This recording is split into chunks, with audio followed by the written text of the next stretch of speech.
vie citadine et la vie nomade. Les villes sont considérées comme des lieux de péché. Dans la Bible, on favorise plutôt le mode de vie nomade. C'est un mode de subsistance qui repose entièrement sur Dieu.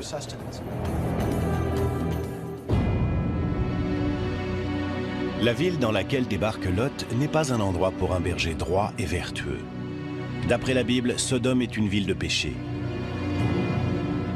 La Bible ne précise pas quel péché on reproche à Sodome. Elle dit simplement qu'il s'agit d'une ville scandaleuse. Mais il existe des indices révélateurs.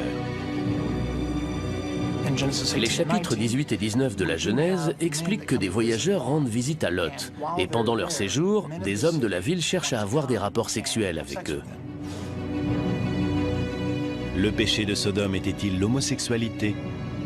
Les générations suivantes en étaient tellement convaincues qu'elles ont qualifié tout acte sexuel contre nature de sodomie. Mais la Bible ne précise pourtant jamais que le péché de Sodome était d'ordre sexuel. D'autres suggèrent que le problème était bien plus simple que ça. Les citoyens de Sodome n'étaient pas accueillants envers les étrangers. La Bible explique que les habitants de Sodome ne se montrent pas hospitaliers envers les étrangers venus rendre visite à Lot. Le péché de Sodome et Gomorrhe est un manque d'hospitalité. Les gens refusent de partager et ne se montrent pas aimables envers les étrangers, ce qui va évidemment à l'encontre des valeurs bibliques. Les premiers Hébreux sont des nomades, qui accordent une très grande importance au partage de leurs biens avec les voyageurs du désert. Ces gardiens de troupeaux nomades ont dû être étonnés de l'égoïsme des citadins. Les villes sont des phénomènes récents, à cette époque que les historiens appellent l'âge du bronze. L'âge du bronze, qui débute vers 3000 ans avant Jésus-Christ, marque la généralisation de l'agriculture, des outils en cuivre et en bronze, et des premières communautés regroupées derrière des murs d'enceinte. C'est le début de la civilisation telle que nous la connaissons aujourd'hui.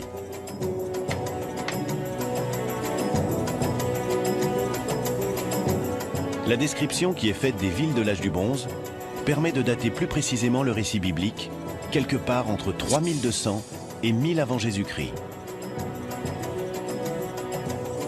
Mais en dehors du texte de la Genèse, il n'existe aucun autre récit venant étayer l'histoire de Sodome. En purs termes scientifiques, la plupart des textes de la Bible ne sont pas crédibles. Mais cela ne veut pas dire que ces textes ne détiennent pas une certaine vérité spirituelle aux yeux de ceux qui les lisent.